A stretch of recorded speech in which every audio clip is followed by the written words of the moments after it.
নমস্কাৰ সুপ্ৰভাত আপুনি চাই আছে নিউজ 18 অসম নৰ্থ ইষ্ট ইয়া গুড মৰ্নিং 18 মই জয়ন্ত মাধৱ গোস্বামী আজি জুবিন গাৰ্গৰ মৃত্যুৰ গোচৰৰ তৃতীয়টো শুনানি জুবিন গাৰ্গৰ মৃত্যুৰ গোচৰৰ হ'ব চাৰ্জ ফ্ৰেম 7 অভিযুক্তক ভাৰ্চুৱেলি আদালতত হাজিৰ কৰোৱাৰ সম্ভাৱনা আদালতত উপস্থিত থাকিব জুবিন গাৰ্গৰ আত্মীয় পূৰ্বে 16 আৰু 22 ডিসেম্বৰত হৈছিল গোচৰৰ শুনানি সম্প্ৰতি বাক্সা কাৰাগাৰত আছে শ্যামকানু মহন্ত সিদ্ধাৰ্থ শৰ্মা সন্দীপন গাৰ্গ দেহৰক্ষী নন্দেশ্বৰ বৰা আৰু পৰেশ বৈশ্য ইফালে হাফলং কাৰাগাৰত আছে শেখৰজ্যোতি গোস্বামী আৰু অমৃত প্ৰভা মহন্ত আজি আদালতত জামিন আবেদন দাখিলৰ বাবে হাজু হৈছে অমৃত প্ৰভা আৰু 2 পিএছৰ অধিবক্তা 12 ডিসেম্বৰত অসম আৰক্ষীৰ এছআইটিয়ে দাখিল কৰিছিল জুবিনৰ মৃত্যুৰ গোচৰৰ অভিযোগনামা আজি জুবিন গাৰ্গৰ মৃত্যুৰ গোচৰৰ তৃতীয়টো শুনানি জুবিন গাৰ্গৰ মৃত্যুৰ গোচৰৰ চাৰ্জ ফ্ৰেম হ'ব আজি 7 অভিযুক্তক আজিও ভাৰ্চুৱেলি আদালতত হাজিৰ কৰোৱাৰ সম্ভাৱনা আছে আদালতত উপস্থিত থাকিব জুবিন গাৰ্গৰ আত্মীয় উল্লেখযোগ্য যে যোৱা 16 আৰু 22 ডিসেম্বৰত গোচৰৰ শুনানি হৈছিল প্ৰথম দুটা শুনানি 16 ডিসেম্বৰ আৰু 22 ডিসেম্বৰত হৈছিল আৰু আজি তৃতীয়টো শুনানি হ'ব সম্প্ৰতি বাক্সা কাৰাগাৰত কাৰাবন্দী হৈ আছে অভিযুক্ত শ্যামকানু মহন্ত সিদ্ধাৰ্থ শৰ্মা সন্দীপন গাৰ্গ লগতে 2 দেহৰক্ষী নন্দেশ্বৰ বৰা আৰু পৰেশ বৈশ্য ইফালে হাফলং কাৰাগাৰত কাৰাবন্দী শেখৰজ্যোতি গোস্বামী আৰু অমৃত প্ৰভা মহন্ত আজি আদালতত জামিন আবেদন দাখিলৰ বাবে হাজু হৈছে অমৃত প্ৰভা আৰু 2 পিএছৰ অধিবক্তা উল্লেখযোগ্য যে যোৱা 12 ডিসেম্বৰত অসম আৰক্ষীৰ এছআইটিয়ে 84 দিনজোৰা তদন্তৰ অন্তত 12000 তথ্য সম্বলিত চাৰ্জশিট দাখিল কৰিছিল আদালতত এছআইটিয়ে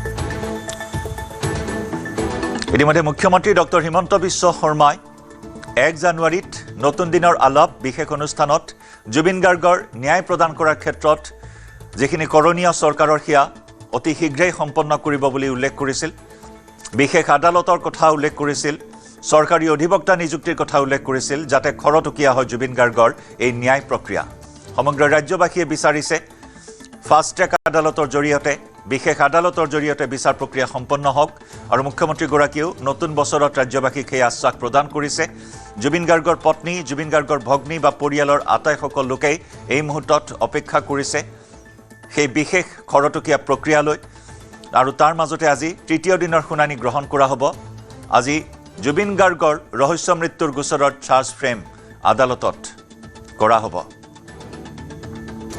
লগতে জুবিন গাৰ্গৰ 2 দেহৰক্ষী আৰু জুবিন গাৰ্গৰ মৃত্যুৰ অন্যতম অভিযুক্ত অমৃত প্ৰভা মহন্তৰ জামিন আবেদন আজি আদালতত দাখিল কৰাৰ সম্ভাৱনা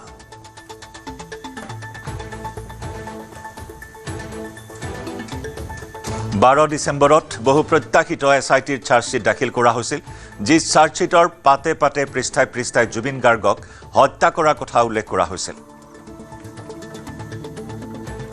19 সেপ্টেম্বৰত ইয়ত পাৰ্টিত ৰহস্য মৃত্যুক সাৱটি লৈছিল ইয়ত পাৰ্টিত গৈ জুবিন গাৰ্গে চূড়ান্ত অৱহেলাৰ মাজেৰে জুবিন গাৰ্গক ইয়ত পাৰ্টিত লৈ যোৱা হৈছিল আৰু সেই ধৰণৰ বিতৰ্ক বৰ্তমানে অব্যাহত আছে আৰু সকলোৱে বিচাৰিছে অতি শীঘ্ৰেই ন্যায় প্ৰক্ৰিয়া সম্পন্ন হওক জুবিন গাৰ্গে ন্যায় লাভ কৰক অতিথ সাংবাদিক ভাস্কৰ জ্যোতি শইকীয়াৰ সৈতে আমি এই মুহূৰ্তত সংযুক্ত হৈছো পোনপটীয়া সম্প্ৰচাৰত ভাস্কৰ আজি তৃতীয় দিনৰ শুনানি কিমান সময়ত শুনানি আজি গ্ৰহণ কৰা হ'ব আজিও আটাইসকল অভিযুক্তকে ভাৰ্চুৱেলি আদালতত হাজিৰ কৰাৰ সম্ভাৱনা জানিব পৰা হৈছে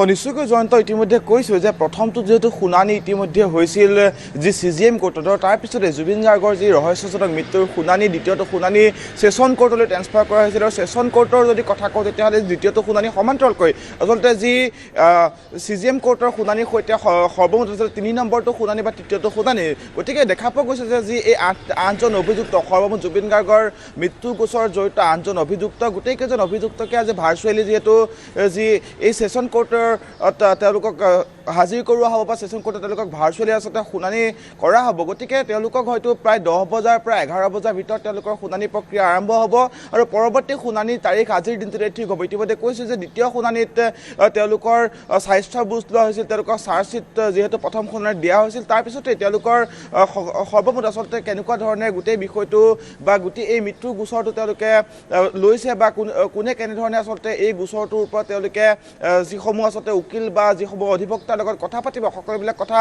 তেওঁলোকক সোধা পোছা কৰা হৈছিল আৰু তৃতীয়টো শুনানি আজি কেনেদৰে আচলতে প্ৰায় 11 বজাৰ বা 10 বজাৰ পৰা আচলতে শুনানি আৰম্ভ হয় পৰৱৰ্তী সময়ত আমি নিশ্চয়কৈ জনাবলৈ যত্ন কৰিম কিন্তু যি আচলতে ভাৰ্চুৱেলি তেওঁলোকক যি শুনানিৰ ব্যৱস্থা কৰা হৈছে ইতিমধ্যে কৈছে যে যিসমূহ ল এণ্ড অৰ্ডাৰ চিটুৱেশ্যন সেই ল এণ্ড অৰ্ডাৰ চিটুৱেশ্যনৰ কাৰণে তেওঁলোকক গুৱাহাটীলৈ বা যিসমূহ আদালত আছে আদালতলৈ আনিব পৰা নাযাব আৰু তেওঁলোকক ভাৰ্চুৱেলিয়ে শুনানি গ্ৰহণ কৰা হ'ব পৰৱৰ্তী সময়ত হয়তো তেওঁলোকক এবাৰ আচলতে তেওঁলোকক যি সুশৰীৰে তেওঁলোকক আদালতলৈ আনিব আৰু তাৰ সময়তে পৰৱৰ্তী শুনানি গ্ৰহণ কৰা হ'ব ইতিমধ্যে সকলোবিলাক যি যা যোগাৰ ইতিমধ্যে সমাপন হৈছে ভাৰ্চুৱেলি সকলোবিলাক ব্যৱস্থা কৰা হৈছে যি আচলতে ছেছন কোৰ্টত এখন বৃহৎ পৰ্দা লগোৱা হৈছে সমান্তৰালকৈ যি দুটাকৈ আচলতে কাৰাগাৰ আছে সেই দুটাকৈ কাৰাগাৰত আচলতে তেওঁলোকক ভাৰ্চুৱেলি যি শুনানিৰ ব্যৱস্থা ইতিমধ্যে গ্ৰহণ কৰা বুলি আমি খবৰ পাইছোঁ গতিকে প্ৰায় 10 বজাৰ পৰা 11 বজাৰ ভিতৰত আচলতে শুনানি প্ৰক্ৰিয়া আৰম্ভ হোৱাৰ কথা আমি ইতিমধ্যে খবৰ লাভ কৰিছোঁ বা আৰম্ভ হ'ব ইতিমধ্যেই তাৰপিছতে তেওঁলোকৰ গোটেই আচলতে যি আদালতৰ বিচাৰাধীন হৈ আছে প্ৰক্ৰিয়াটো তাৰ ওপৰতে তেওঁলোকক সকলোৰে আচলতে ভাষ্য সংগ্ৰহ কৰা হ'ব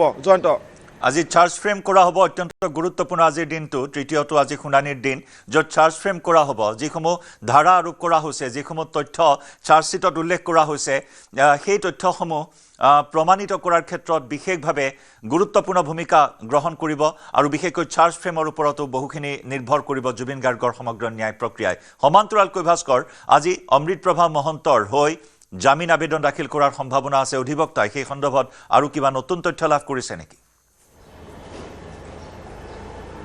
নিশ্চয়কৈ জয়ন্ত ইতিমধ্যে কৈছে যে গোটেইকেইজন আচলতে যি অভিযুক্ত আছিল 8জনকৈ অভিযুক্ত সেই 8জন অভিযুক্তৰ ওপৰত যিহেতু চাৰ্জ কৰা হৈছিল বা তেওঁলোকৰ বিভিন্ন ধাৰা লগোৱা হৈছিল বিভিন্ন ধাৰা আৰোপ কৰা হৈছিল গতিকে তেওঁলোকৰ সেই ধাৰাসমূহৰ বিষয়ে তেওঁলোকক ক'ব কেনেদৰে আচলতে জুবিন গাৰ্গৰ মৃত্যুৰ যি আচলতে গোচৰ বা ৰহস্যজনক মৃত্যুৰ যি গোচৰ সেই মৃত্যুৰ গোচৰ তেওঁলোক অভিযুক্ত হৈছিল তাৰ সন্দৰ্ভতো আচলতে আজি যিটো বিশেষ আজি শুনানি এই তৃতীয়টো শুনানি তেওঁলোকক জনোৱা হ'ব সমান্তৰালকৈ যি অমৃতপ্ৰভা মহন্তৰ আচলতে যিগৰাকী অধিবক্তা সেই অধিবক্তাই আজি নতুনকৈ আচলতে যি আচলতে অমৃতপ্ৰভাৰ হৈ তেওঁ যি এই যে আদালতত তেওঁ বিভিন্ন ধৰণৰ সাক্ষ্য প্ৰমাণ দাঙি ধৰিব বা যি আচলতে পৰৱৰ্তী সময়ত লক্ষণীয় হ'ব আমি ধন্যবাদ জ্ঞাপন কৰিছোঁ আপোনাক আমি পৰৱৰ্তী সময়ত পুনৰ সংযুক্ত হ'ম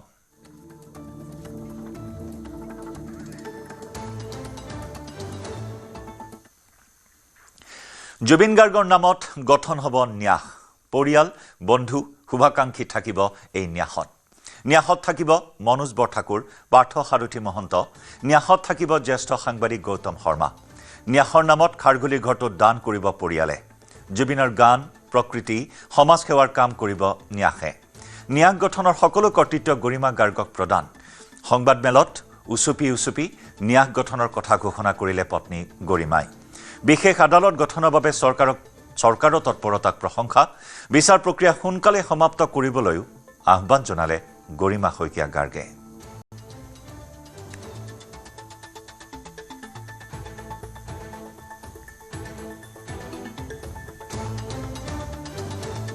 জুবিন গাৰ্গৰ নামত গঠন কৰা হ'ব ন্যাস পৰিয়াল বন্ধু শুভাকাংক্ষী থাকিব ন্যাসৰ পৰিচালক হিচাপে থাকিব মনোজ বৰঠাকুৰ পাৰ্থ সাৰথী মহন্ত গৌতম শৰ্মা ন্যাসৰ নামত খাৰঘুলি ঘৰটোত দান কৰিব পৰিয়ালে জুবিন গাৰ্গৰ গান জুবিন গাৰ্গৰ সৃষ্টি জুবিন গাৰ্গৰ প্ৰকৃতি প্ৰেম জুবিন গাৰ্গৰ সমাজ সেৱা এই সকলো সামৰি এই ন্যাসে খাৰঘুলি ঘৰৰ পৰাই কাম কৰিব জুবিনৰ আদৰ্শেৰে নতুন প্ৰজন্মৰ বাবে কাম কৰিব ন্যাসৰ অধীনত থাকিব কলাগুৰু ফাউণ্ডেশ্যন ন্যাসৰ অধীনত থাকিব জুবিন ফেন ক্লাব আৰু অভিনয়া ন্যাসৰ অধীনত এটা গৱেষণা গোট গঠন কৰা হ'ব আৰু এই গোটে শিল্পীগৰাকীৰ বৌদ্ধিক অন্বেষণ কৰিব ন্যাস গঠনৰ সকলো কৰ্তৃত্ব গৰিমা গাৰ্গক প্ৰদান কৰা হৈছে কালি এক সংবাদমেলত ন্যাস গঠনৰ পৰিকল্পনাৰ কথা উল্লেখ কৰি উচুপি গৰিমা গাৰ্গে চৰকাৰক অতি শীঘ্ৰেই ন্যায় প্ৰক্ৰিয়া খৰতকীয়া কৰা যি তৎপৰতা তাক আদৰণি জনাই ন্যায় প্ৰক্ৰিয়া শীঘ্ৰে সমাপন কৰিবলৈ আহ্বান জনায়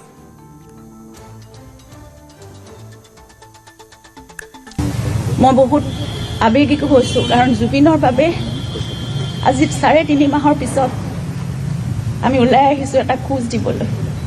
আমাৰ সামান্য সামৰ্থ্যৰে সকলো ৰাইজৰ সহায় সহযোগিতা, বিশ্বাস আৰু সুবাসেৰে জুবিন গাৰ্গৰ নামত এটা ট্ৰাষ্টৰ কথা ব্যক্ত কৰিবলৈকে আজি আপোনালোককো নিমন্ত্ৰণ কৰি আনিছোঁ আৰু আমিও একত্ৰিত হৈছোঁ।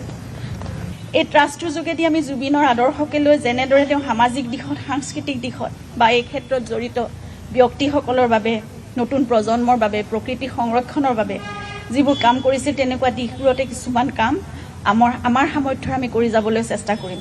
আৰু এই কামসমূহ পৰিচালনা কৰিবৰ বাবে আমাৰ খাৰঘুলিৰ প্ৰপাৰ্টিটো আমি আগবঢ়াই দিবলৈ লৈছোঁ ট্ৰাষ্টৰ নামত। জুবিনৰ সপোনৰ ঠাইখন তেওঁৰ নামত হ'বলগীয়া সমাজৰ সংস্কৃতিৰ আৰু তেওঁৰ উপাস্য প্ৰকৃতিৰ বাবে ভাল কামত ব্যৱহাৰ হওক, নিয়োজিত হওক, আমি সেয়াই আশা কৰিছোঁ। আমি এতিয়া এই থকা ফ্লেটটোতে আমি থাকি যাম আগলৈ, কিন্তু খাৰঘুলিৰ সেই প্ৰপাৰ্টিটো য'ত জুবিনৰ বহুত আশা তাত জড়িত হৈ আছিল, সেইখিনি জুবিনৰ নামত হোৱা সামাজিক সাংস্কৃতিক ভাল কামবোৰৰ, মানুহৰ বাবে কৰা কামবোৰৰ বাবে, কাৰণ জুবিন এজন মানুহৰে মানুহ আছিল, সেই কামবোৰতে নিয়োজিত হওক।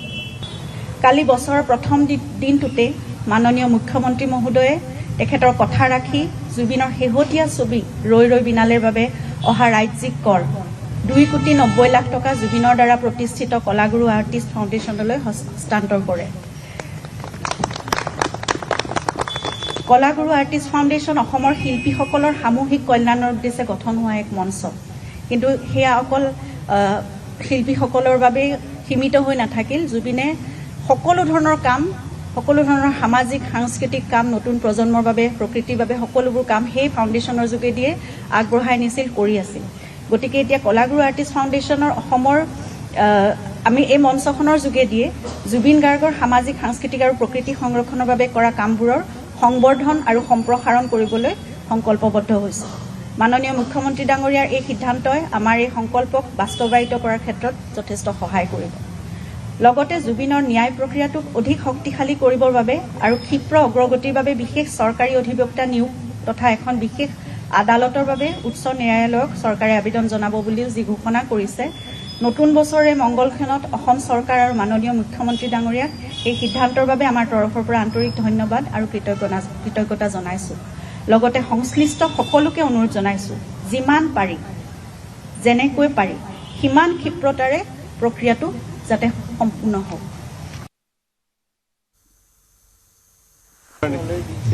এইটো আমিও লক্ষ্য কৰিছোঁ, আমি বৰ উদ্বিগ্নতাৰে লক্ষ্য কৰিছোঁ। কথাটো কি হ'ল, আমাৰ মানুহ এনেকুৱাই, সেইটো হ'ব নালাগে। আচলতে জুবিনে সেইটো কেতিয়াও বিচৰা নাছিলে। মানুহে অথেণ্টিক হেৰি নোহোৱাকৈ, ৰিচাৰ্চ নকৰাকৈ একোখন বুক মাৰ্কেটত এৰি দিছে। এইটো কিমান ধৰণৰ, এইটো কি বুলি ক'ম আমি, এইটো এটা ইটছ এ কাইণ্ড অফ এইটো অপৰাধ বুলিয়ে ক'ব পাৰোঁ। সেই ধৰণৰ কাম যাতে নকৰে মানুহে। আমাৰ কিতাপ লিখি দিবলৈ ধৰিছে, আমি খুবেই ভাল কথা, কিন্তু গৈ পেলাই বিকৃত তথ্যৰ অন্তত এইটো পইচা আৰু হেৰিৰ কাৰণে কৰিছে তেওঁলোকে, যাতে সোনকালে বিক্ৰী হয়। এতিয়া আমাকে বহুতজনে ৰিকুৱেষ্ট কৰিছে এটা আৰ্টিকল লাগে, যাতে সেইটো তাতে ইনক্লুড কৰি দিব পাৰে। মই এইটো পলাইটলি ৰিফিউজ কৰিছোঁ। এতিয়া এই মূল কামটো জুবিনৰ ন্যায় প্ৰদানেই হোৱা নাই। ইমান তৎকালে আমি ইমানবিলাক কিতাপ এখন লিখি তৎকালে হেৰি কৰিব আমাৰ কোনো কোৱা নাই নহয়, প্ৰয়োজন নাই। আৰু অসমৰ মানুহে সেইটো বিচৰা নাই, জুবিনক যি প্ৰকৃততে ভাল পায়। গতিকে সেইখিনিৰ পৰা যাতে আমি বাৰণ থাকে, সকলো নিউ ৰাইটাৰ্ছক, আমাৰ নিউৰ লগতে পুৰণা ৰাইটাৰ্ছকো মই দেখিছোঁ, এটা আৰ্টিকল দি দিছে, বাকীখিনি বেলেগ আৰ্টিকল, নামটো জুবিনৰ। এই ধৰণৰ কাম যাতে নকৰে। অসমে ভাল কথা ভাল কামৰ কাৰণে জুবিন যিহেতুকে আছিলে, সেই কাম কৰক, যিটো কাম থাকি যায়, স্থায়ী হয়। গতিকে এইখিনিতে আমাৰ সকলোবিলাক ৰেচপেক্টেড অথৰ্ছলৈ আমাৰ নতুন ধৰণৰ যিবিলাক লেখীয়ামেলালৈ আহিব খুজিছে, সেইসকলক অনুৰোধ কৰিছোঁ যাতে ৰিচাৰ্চ নকৰাকৈ, অনুসন্ধান নকৰাকৈ যাতে একো নিলিখে, আৰু প্ৰায়ৰ ইণ্টিমেশ্যন নকৰাকৈ ফেমিলিক সুধিব লাগিব, সুধি পেলাই তথ্য সহকাৰ দিয়ক, তেতিয়া ভাল হ'ব কথাটো। ইফালে জুবিন গাৰ্গৰ মৃত্যুৰ গোচৰক লৈ প্ৰতিক্ৰিয়া প্ৰকাশ কৰিলে গৰিমা গাৰ্গে। সকলোৰে প্ৰাৰ্থনা আৰু সহযোগত ন্যায় প্ৰতিষ্ঠা হ'ব বুলি আশাবাদী গৰিমা। বিশেষ আদালত গঠনৰ বাবে চৰকাৰৰ তৎপৰতাক প্ৰশংসা কৰাৰ লগতে বিচাৰ প্ৰক্ৰিয়া যিমান সোনকালে পাৰি সিমান সোনকালে সমাপ্ত কৰিবলৈ আহ্বান জনায় গৰিমাই। জুবিন বিষয়ৰ সকলোবোৰ কথা আৰু কাম সুচাৰুৰূপে উচিত ধৰণে হওক বুলি আমি আশা কৰিছোঁ। তেতিয়া আমাৰ ঘৰখনৰ বাবেও অকণমান কিবা এটা আশা ঘূৰি আহিব। অতি সোনকালে সকলোৰে প্ৰাৰ্থনা আৰু সহযোগত কৰণীয়খিনিৰে আৰু সকলোৰে সহযোগিতাৰে আমি ভাবিছোঁ ন্যায় প্ৰতিষ্ঠা হ'ব। এই ন্যায়ৰ প্ৰক্ৰিয়াত আমি প্ৰত্যেকেই কৰিবলগীয়াখিনি সততাৰে কৰি গ'লেহে আমি বিচৰা ধৰণেৰে বা আশা কৰা ধৰণেৰে প্ৰক্ৰিয়াটো সোনকালে সম্পন্ন হ'ব। আৰু তেতিয়ালৈকে আমি প্ৰয়োজনীয় সকলো কৰি থাকিম, কৰি যাবই লাগিব, কৰি থাকিবই লাগিব। লগতে জুবিনৰ ন্যায় প্ৰক্ৰিয়াটোক অধিক শক্তিশালী কৰিবৰ বাবে আৰু ক্ষীপ্ৰ অগ্ৰগতিৰ বাবে বিশেষ চৰকাৰী অধিবক্তা নিয়োগ তথা এখন বিশেষ আদালতৰ বাবে উচ্চ ন্যায়ালয়ক চৰকাৰে আবেদন জনাব বুলিও যি ঘোষণা কৰিছে, নতুন বছৰে মংগলক্ষণত অসম চৰকাৰ আৰু মাননীয় মুখ্যমন্ত্ৰী ডাঙৰীয়াক এই সিদ্ধান্তৰ বাবে আমাৰ তৰফৰ পৰা আন্তৰিক ধন্যবাদ আৰু কৃতজ্ঞতা জনাইছোঁ। লগতে সংশ্লিষ্ট সকলোকে অনুৰোধ জনাইছোঁ, যিমান পাৰি যেনেকৈ পাৰি সিমান ক্ষিপ্ৰতাৰে প্ৰক্ৰিয়াটো যাতে সম্পূৰ্ণ হওক। কাজিৰঙাত তীব্ৰবেগী বাহনৰ খুন্দাত এটা সুগৰী পহুৰ মৃত্যু। কহৰা চাৰিআলিৰ সমীপত নিশা ঘটিল এই ঘটনা। দুৰ্ঘটনা সংঘটিত কৰিয়েই অচিনাক্ত বাহনখনৰ পলায়ন। স্থানীয় লোকৰ খবৰৰ ভিত্তিত ঘটনাস্থলীত উপস্থিত হয় বন বিষয়া। বনকৰ্মীয়ে ৰাষ্ট্ৰীয় ঘাইপথত উদ্ধাৰ কৰে মৃত সুগৰী পহুটো। বাহনৰ গতি নিয়ন্ত্ৰণৰ ব্যৱস্থা নথকাৰ বাবে এই ঘটনা সংঘটিত হোৱাৰ অভিযোগ। আমি ইয়াতে আছিলোঁ কহৰা চাৰিআলিতে, বাৰ্কিং দিয়ে এটা যিটো সুগৰী পহু বুলি কয়। ৰাস্তা পাৰ হ'বলৈ লওঁতে এখন অচিনাক্ত বাহনে খুন্দিয়াই পেলাই বহুতো মৃত্যুমুখত পৰিছে। এতিয়া যিটো গাড়ীৰ স্পীড কণ্ট্ৰলৰ কোনো লিমিট নাই আৰু নিশা হ'লে গোটেই পুলিচ স্পীডত গাড়ীখিনি চলে আৰু জীৱ জন্তু ৰাষ্ট্ৰীয় ঘাইপথ পাৰ হৈ পেলাই এইফালে সিফালে আহে। যদি দুখ খবৰ যে এইটো সময়তে এটা বাৰ্কিং দিয়ে, ৰাস্তা পাৰ হওঁতে এখন অচিনাক্ত বাহনে খুন্দিয়াই থৈ গৈছে। গুৰুজনাৰ আবিৰ্ভাৱ ক্ষেত্ৰত অখ্যাত ইউটিউবাৰৰ উদ্দাম নৃত্য। ইউটিউবাৰ ইয়াছমিনাৰা বেগমৰ বিৰুদ্ধে নগাঁৱত ক্ষোভ। হিন্দী গীতৰ তালে তালে কৰিছিল উদ্দাম নৃত্য। এই কাণ্ডক তীব্ৰ গৰিহণা বটদ্ৰৱা থান পৰিচালনা সমিতিৰ। গৰিহণা দিলে অসম জাতীয়তাবাদী যুৱ ছাত্ৰ পৰিষদেও। যুৱতীগৰাকীৰ ভিডিঅ' ভাইৰেল হোৱাৰ পাছতে তীব্ৰ প্ৰতিক্ৰিয়াৰ সৃষ্টি হৈছে ৰাজ্যজুৰি। যুৱতীগৰাকীৰ অশালীন কাৰ্যক সকলোৱে দিছে গৰিহণা। দ্বিতীয়বাৰ এনে কাণ্ড নকৰিবলৈ ভিন্নজনে দিছে সকিয়নি। যোৱা 29 ডিচেম্বৰত কেন্দ্ৰীয় গৃহমন্ত্ৰী অমিত শ্বাহে বটদ্ৰৱাৰ নতুন প্ৰকল্প শংকৰদেৱ মহাপুৰুষ শ্ৰীমন্ত শংকৰদেৱ আবিৰ্ভাৱ ক্ষেত্ৰ মুকলি কৰিছিল আৰু সেই আবিৰ্ভাৱ ক্ষেত্ৰত উপস্থিত হৈ এগৰাকী অখ্যাত ইউটিউবাৰৰ এই নিকৃষ্ট কাণ্ড। উদ্দাম নৃত্য কৰিলে, ৰীল বনালে। উদ্দাম নৃত্য কৰি ৰীল বনোৱা এই ভিজুৱেলছ ইতিমধ্যে ভাইৰেল হৈছে আৰু সমগ্ৰ ৰাজ্যজুৰি তীব্ৰ প্ৰতিক্ৰিয়াৰ সৃষ্টি হৈছে। এয়া তথাকথিত ইউটিউবাৰগৰাকী হৈছে ইয়াছমিনাৰা বেগম। সমগ্ৰ নগাঁৱকে ধৰি ৰাজ্যত বৰ্তমান ক্ষোভ। হিন্দী গীতৰ তালে তালে কৰিছিল উদ্দাম নৃত্য আৰু এই কাণ্ডক তীব্ৰ গৰিহণা বটদ্ৰৱা থান পৰিচালনা সমিতিৰ। গৰিহণা দিলে অসম জাতীয়তাবাদী যুৱ ছাত্ৰ পৰিষদেও। যুৱতীগৰাকীৰ ভিডিঅ' ভাইৰেল হোৱাৰ পাছতে ৰাজ্যজুৰি অব্যাহত আছে প্ৰতিক্ৰিয়া। যুৱতীগৰাকীৰ অশালীন কাৰ্যক সকলোৱে গৰিহণা দিছে, ধিক্কাৰ জনাইছে আৰু দ্বিতীয়বাৰ এনে কাণ্ড নকৰিবলৈ ভিন্নজনে দিছে সকিয়নি। ৰীল বনাও, কিন্তু ইমান অশ্লীল গীত দি পেলাই, অশ্লীল নৃত্য দি পেলাই ইয়াত যাতে আমাৰ আবিৰ্ভাৱ ক্ষেত্ৰখনিত যাতে নৃত্য প্ৰদৰ্শন কৰি বিভিন্ন ধৰণৰ আপত্তিজনক কাৰ্য নকৰিবৰ কাৰণে আমি প্ৰশাসনক অনুৰোধ জনাম যাতে এইখিনি হস্তক্ষেপ কৰক আৰু এইখিনি বাধা দিয়ক। সাংস্কৃতিক প্ৰকল্পৰ উপৰিও আমাৰ তাত আমাৰ আৱেগো জড়িত হৈ আছে, ধৰ্মীয় আৱেগ জড়িত হৈ আছে, ধৰ্মীয় প্ৰকল্প হিচাপেও পৰিগণিত হৈছে। গতিকে তাত আমাৰ গুৰুজনাৰ যাতে সন্মান ৰক্ষা কৰে, গুৰুজনাৰ সৃষ্টিখিনি যাতে ইমান অৱহেলা নকৰে। এইটো সাধাৰণ পৰ্যটনস্থলী নহয়, এইটোত এটা আধ্যাত্মিক বিষয় জড়িত হৈ আছে। গুৰুজনাৰ সৃষ্টি কৃষ্টি তাত প্ৰতিফলিত হৈছে, তাত ধৰ্মীয় আৱেগ জড়িত হৈ আছে। গতিকে তাত যদিও বা কোনো জাতি ধৰ্ম বৰ্ণ নিৰ্বিশেষে কাৰোবাৰ প্ৰৱেশ কাৰো নিষেধ নহয়, সকলো লোক যাব পাৰে, দৰ্শন কৰিব পাৰে, কিন্তু তালৈ যাওঁতে যাতে সেই সামগ্ৰীসমূহৰ প্ৰতি, সেই আৰ্হিসমূহৰ প্ৰতি, গুৰুজনাৰ প্ৰতি কোনো ধৰণৰ অপমানসূচক কাৰ্যত যাতে লিপ্ত নহয়, তাত অত পিক পেলাই বা অশ্লীল ভিডিঅ' বনাই যাতে সামাজিক মাধ্যমত কোনো আপলোড নকৰে, তাৰ বাবে আমি আহ্বান জনাইছো। সঁচাকৈ মই মৰ্মাহত হৈছোঁ আজি এইখিনি দেখি বা ৰাইজে যেতিয়া আমাক অৱগত কৰিলে ইমানখিনি কৰা স্বত্তেও যদি কাইলৈ আমি এইটো দেখা পাওঁ আজি এই সংস্কৃতি আমি শিকাইছোঁ নেকি সেই তাত আমি কোনোবাই ফুৰিবলৈ আহিছে নিজৰ জীয়েকক লৈ ফুৰিবলৈ আহিছে কেইটামান ডেকা ল'ৰা এইপিনে কিৰিলি পাৰি গৈছে আজি সেই ল'ৰাবিলাকক আমি ধৰি প্ৰথম এটাটো লকআপত ভৰাই থৈ দিম আমাৰ অসমখন বুলি ক'লে এইটো আমাৰ কালচাৰ নহয় এইটো আমাৰ সংস্কৃতি নহয় আৰু সেই সংস্কৃতি আমি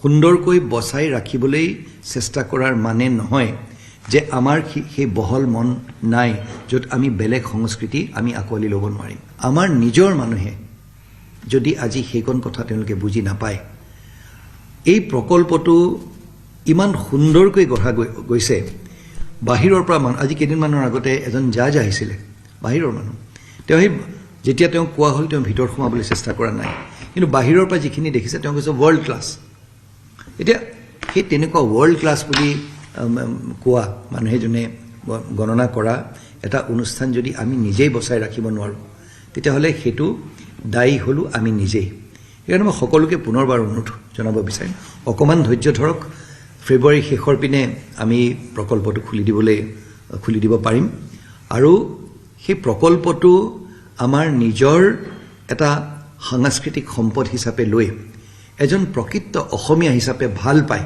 আজি আমি এই প্ৰকল্পটো লৈ আমি গৌৰৱ কৰোঁ হত্যাকাণ্ডক লৈ তিনিচুকীয়াত উত্তেজনা মৃতদেহ লৈ তিনিচুকীয়া মাকুম পথ অৱৰোধ কৰিলে শ শ লোকে হত্যাকাৰীক গ্ৰেপ্তাৰ আৰু মৃতকৰ পৰিয়ালক ক্ষতিপূৰণৰ দাবীত প্ৰতিবাদ পলাতক অভিযুক্ত হত্যাকাৰী বিশু মালাহাৰ মৃত লোকজন ৰত্নেশ্বৰ বৰা ওৰফে লক্ষ্মণ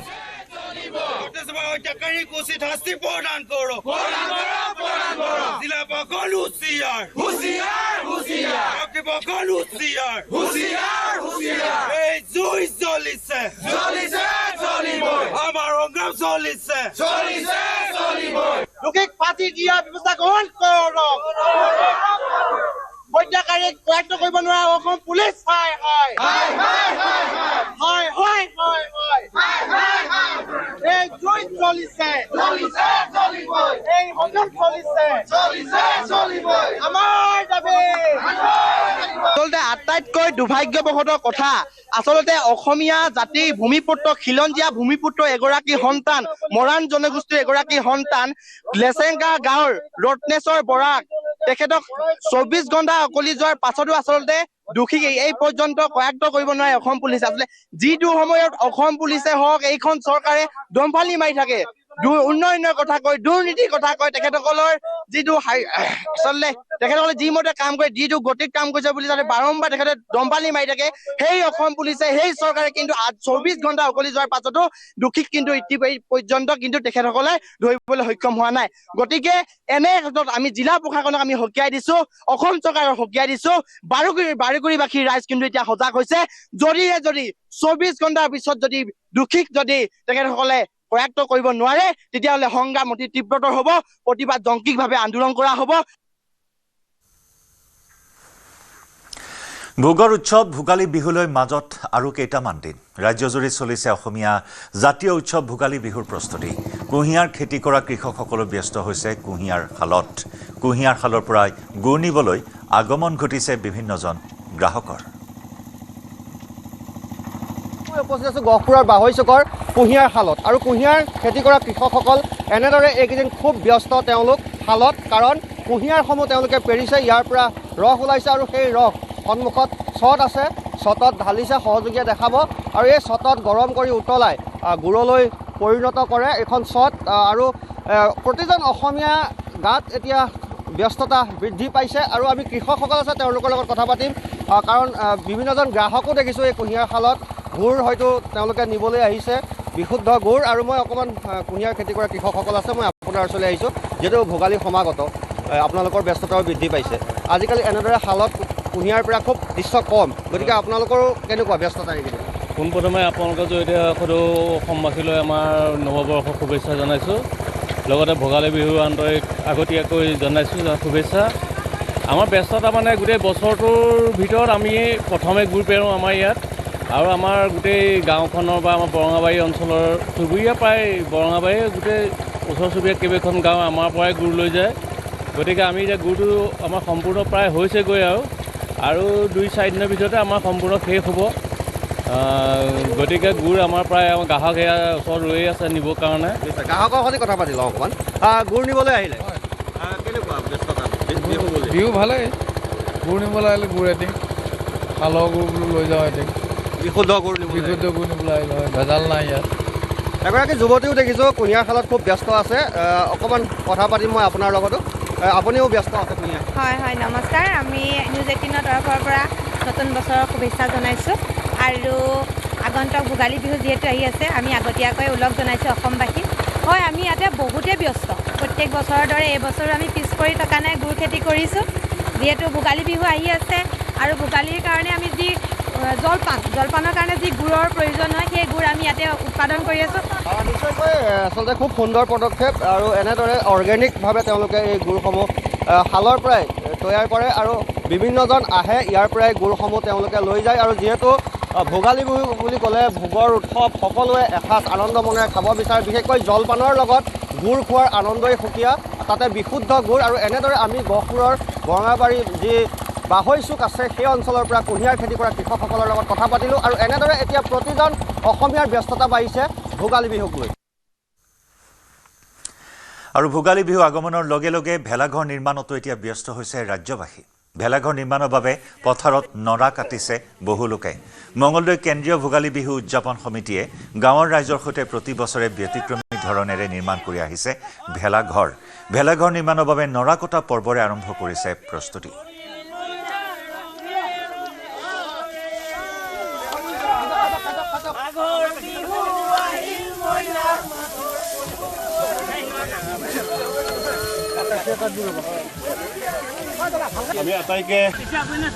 আগন্তুক হেঁপাহৰ ভোগালী বিহু আৰু ভোগালী বিহুক লৈ দেখিবলৈ পোৱা গৈছে ৰাইজৰ মাজত উৎসাহ উদ্দীপনা আৰু ভেলাঘৰ নিৰ্মাণ কৰিবৰ কাৰণে সাজু হৈ পৰিছে গাঁৱৰ ৰাইজ। মঙলদৈ ফুটকিতলীত যিহেতু মই উপস্থিত আছোঁ, মঙলদৈ ফুটকিতলীৰ গাঁৱৰ ৰাইজে ভেলাঘৰ নিৰ্মাণ কৰিবৰ কাৰণে নৰা কটা পৰ্ব আৰম্ভ কৰিছে আৰু প্ৰথম পৰ্যায়ত তেওঁলোকে নৰা কাটি ভেলাঘৰ নিৰ্মাণ কৰিবৰ কাৰণে সাজু হৈছে। আমি কথা পাতিবলৈ চেষ্টা কৰিম। গাঁৱৰ লোকসকল আছে, প্ৰথম দেখুৱাইছোঁ এক সুন্দৰ পৰিৱেশ। এয়া মাঘৰ বিহুৰ প্ৰস্তুতি। নাহৰ ফুল ফুলিবৰ বতৰ, কেতেকী চৰায়ে কাটে সৰু সূতা, মৰুৱা কাঠৰে যতন, ওলা নাজি তৰা ওলা শুনে তৰা, গাঁৱৰ ডেকা বুঢ়া ওলা নাজি তৰা, মৰুৱা কাঠৰে যতৰ। আৰু এয়া এক সুন্দৰ পৰিৱেশ আৰু তেওঁলোকে যিহেতু হেঁপাহৰ ভোগালী বিহু বুলি কোৱাৰ লগে লগে লগে ভাগে এসাঁজ খোৱাৰ যি পৰম্পৰা আৰু এই পৰম্পৰা অক্ষুণ্ণ ৰখাৰ কাৰণে বৃহত্তৰ অঞ্চলৰ ৰাইজে ভেলাঘৰ নিৰ্মাণ কৰিব আৰু ভেলাঘৰ এসাঁজ খাব, তাৰ প্ৰস্তুতি আৰম্ভ। হয়, আমি এই পৰম্পৰা অক্ষুণ্ণ ৰাখিবলৈ যোৱা বছৰৰ পৰাই কেন্দ্ৰীয় ভোগালী বিহু উদযাপন পালন কৰি আহিছোঁ আৰু এই কেন্দ্ৰীয় ভোগালী বিহু উদযাপন উপলক্ষে আমি 3দিনীয়া কাৰ্যসূচী লৈছিলোঁ, য'ত ভেলাঘৰ, মেজিঘৰ সকলোবিলাক নিৰ্মাণ কৰা হয়। অসমীয়া জাতিৰ যি ঐতিহ্য, যি পৰম্পৰা, যি সত্তাহে জীয়াই ৰাখিবলৈ আমি এই প্ৰচেষ্টা হাতত লৈছিলোঁ আৰু সেইকাৰণে এইবছৰো আমি দ্বিতীয়বাৰৰ বাবে এই কেন্দ্ৰীয় ভোগালী বিহুৰ আয়োজন কৰিছোঁ। আৰু কেন্দ্ৰীয় ভোগালী বিহুৰ আয়োজন কৰোঁতে আমি ভেলাঘৰ আৰু মেজি নিৰ্মাণ কৰিম আৰু এই ভেলাঘৰ আৰু মেজি নিৰ্মাণ কৰিবলৈ যি নৰাৰ প্ৰয়োজন, সেই নৰা কটা এটা সময়ত উৎসৱ আছিল, অসমীয়া জাতিৰ মাজত, অসমীয়া সমাজৰ উৎসৱ আছিল। কিন্তু সেইটো সেই পৰম্পৰা নোহোৱা হৈ গ'ল। যে সেই পৰম্পৰাক আমি পুনৰ প্ৰতিষ্ঠা কৰিবৰ কাৰণে এই যে নৰা কটা উৎসৱো ভোগালী বিহুৰ লগতে এটা জড়িত উৎসৱ, সেই উৎসৱটো আমি স্থায়ীভাৱে পালন কৰিবৰ কাৰণে এই প্ৰচেষ্টা হাতত লৈছোঁ আৰু সেই উপলক্ষে আজি আমি ঐতিহাসিক ফুটকিতলী পথাৰত আটাইবিলাক গোট খাইছোঁ। গোট খাই পেলাই আমি ইয়াৰ পৰা নৰা সংগ্ৰহ কৰি ভেলাঘৰ নিৰ্মাণ কৰিম, মেজি নিৰ্মাণ কৰিম। তাৰপিছত আমি পৰম্পৰাগতভাৱে যি ভেলাঘৰত আমাৰ সামূহিক ভোজৰ আয়োজন কৰিম আৰু এই সামাজিক ভোজত সকলো ধৰ্ম, সকলো ভাষা, সকলো সংস্কৃতিৰ লোকে অংশগ্ৰহণ কৰিব। ধন্যবাদ। জনাইছোঁ আৰু আমি পৰিৱেশ দেখুৱাইছোঁ। আচলতে তেওঁলোকে আনন্দ ফূৰ্তি কৰিছে। এফালে যদি নৰা কটা পৰ্ব চলি আছে, আনফালে মহিলাসকল ওলাই আছে, জীয়ৰী বোৱাৰীসকল ওলাই আছে, আহি তেওঁলোকে এই ধৰণে আমি কথাবোৰ দেখুৱাই যাম পৰিৱেশ। পিন্ধিলে ঐ চাই থাকো লাগি যায়, চাই থাকো লাগি যায়।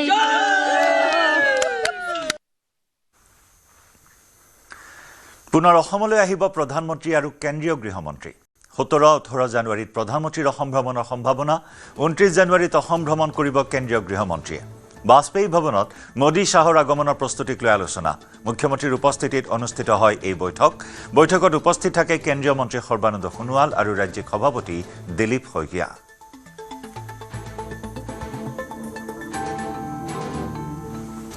প্ৰধানমন্ত্ৰী ডাঙৰীয়া অসমত 17 আৰু 18 জানুৱাৰীত অহাৰ সম্ভাৱনা আছে। প্ৰধানমন্ত্ৰী ডাঙৰীয়াৰ সভাসমূহৰ বিষয়েও আমি এটা আলাপ আলোচনা কৰোঁ। গৃহমন্ত্ৰী ডাঙৰীয়া 29 জানুৱাৰী তাৰিখে অসমলৈ অহাৰ সম্ভাৱনা আছে।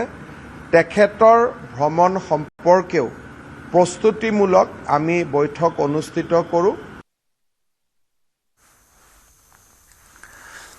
বিধানসভা নিৰ্বাচনক লৈ তৎপৰ ৰাজ্যিক বিজেপি। বাজপেয়ী ভৱনত মুখ্যমন্ত্ৰীৰ উপস্থিতিত এক ৰুদ্ধ দুৱাৰ বৈঠক। 3 ঘণ্টাজোৰা বৈঠকত নিৰ্বাচনৰ প্ৰস্তুতি সন্দৰ্ভত আলোচনা।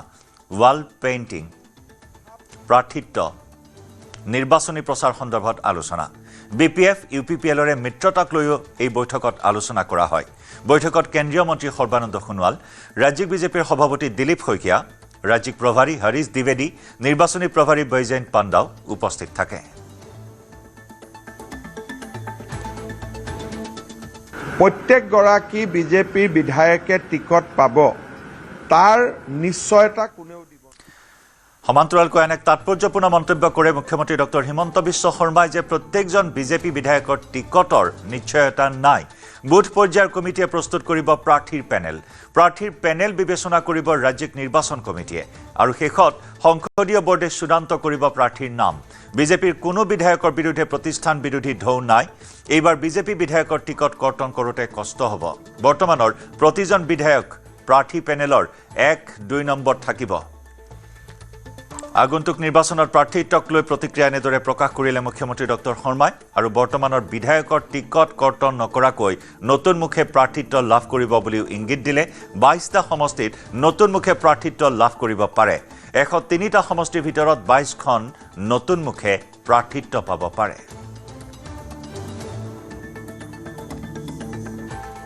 প্ৰত্যেকগৰাকী বিজেপিৰ বিধায়কে টিকট পাব, তাৰ নিশ্চয়তা কোনেও দিব নোৱাৰে। 5 বছৰৰ কাৰণে বিধায়ক হয়, পিছৰ 5 বছৰ জনপ্ৰিয়তাৰ ওপৰতে দলে টিকট দিয়ে। আমাৰ ইয়াত এপ্লিকেশ্যনৰো ছিষ্টেম নাই, আমি কাৰো পৰা আবেদনো নলওঁ। গতিকে আমাৰ নিৰ্বাচনত কোনে টিকট পাব, বুথ কমিটিৰ পৰা ৰাজ্যিক নিৰ্বাচনী কমিটিলৈকে এটা প্ৰক্ৰিয়াৰ মাজেৰে নাম আহে।